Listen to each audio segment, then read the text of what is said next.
Hey guys, it's Stacy from Passion Progress. Today I'm going to talk to you about shadow root, root shadow, root melt, root color, whatever you want to call it. Basically talking about when your hair starts to grow out, you have highlights and you want it to look more blended.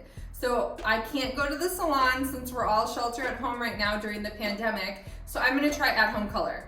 I haven't done at-home color in a really long time because I love my salon, but I can't go there right now, so I don't know what else to do but to try to do it myself at home.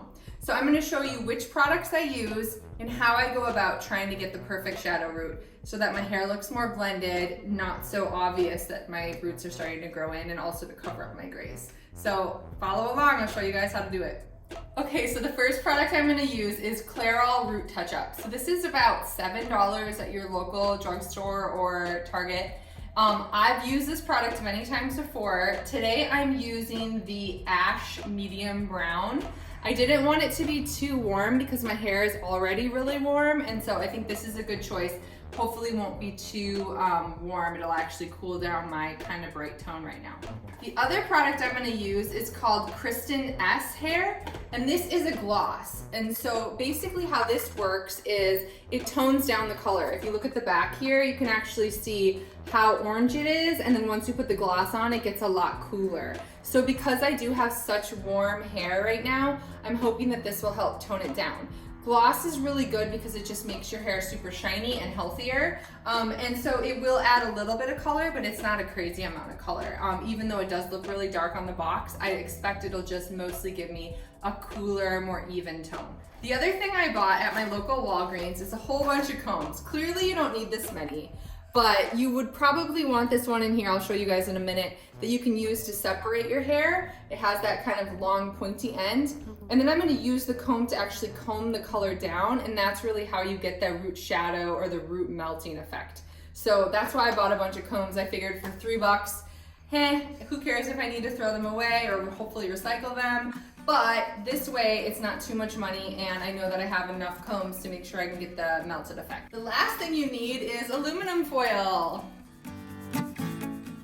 Aluminum foil, I'm going to use just a few pieces. So this blonde in the front, along with a few blonde pieces down here, I want them to stay blonde. I want them to stay as true to the color that they currently are as possible. So I'm going to use foil, just like when you're at the salon and you get highlights, they use foil. I'm going to use it at home too. Wish me luck.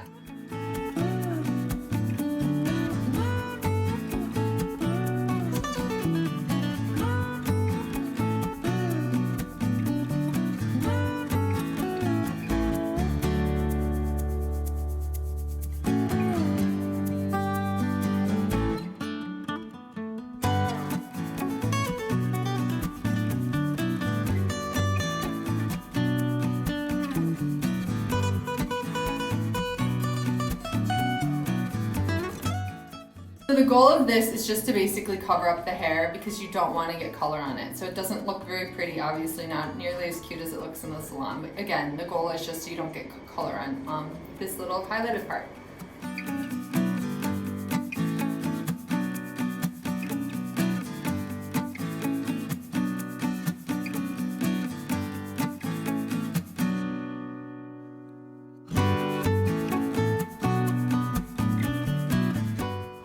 This is the main comb I'm going to use today because this tip is perfect for separating the hair, and then I'm going to use the comb to actually blend it through.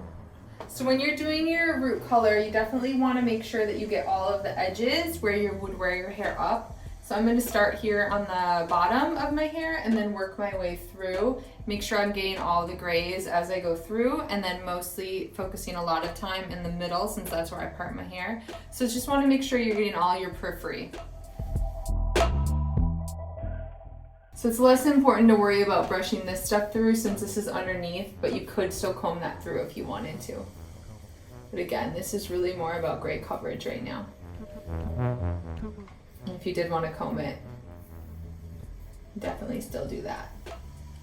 So the most important part for me at least is the top, because you want to make sure that the part that you're constantly parting is going to look really good. So this is the part where I focus a lot of time putting the root color really, really good at the root, and then even working down just a little bit.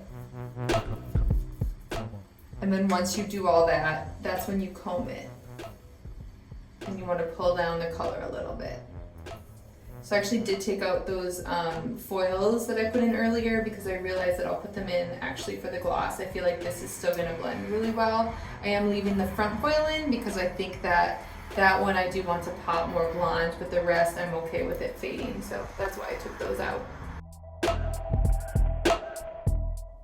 Okay, so I just put my root color on, I combed it through, and now it needs to sit on there for about 10 minutes before I rinse. Then I'm going to start putting on the gloss.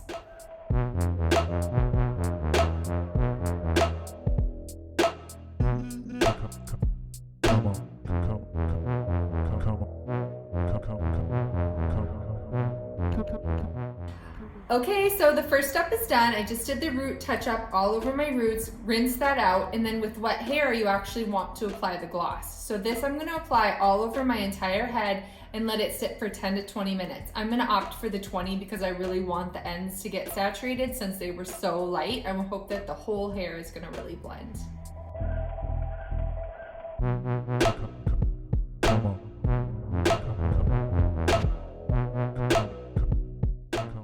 Okay guys, I finished my hair. You can tell it's dried and styled, and I just want to talk through a little bit of how it turned out. So overall, I'm really happy with the color. I feel like it really goes well with my natural, and it blends so well that you really can't see any more roots.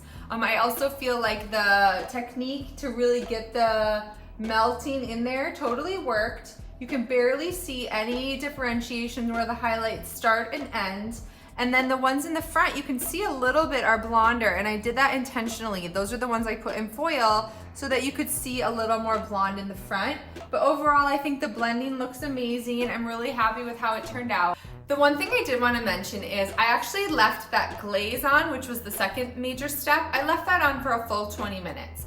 When the next time I do my hair color, I definitely won't leave it on quite as long because I felt like it turned my ends really ashy, and although ashy's cool, I don't like it quite as ashy. I like a little more warmth, so I'll probably try leaving on the gloss only for 10 minutes, and then if I feel like the color didn't quite get there, then maybe I'll leave it on for 15, but I think 20 was a little bit long for me, so that would be the big change I would make next time I do it.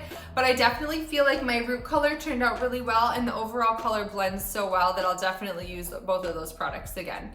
Well, thank you so much for watching. I hope that my tutorial is helpful for you if you're doing your own at-home hair color, and make sure you hit the subscribe button so you can follow along on my YouTube channel. Thanks.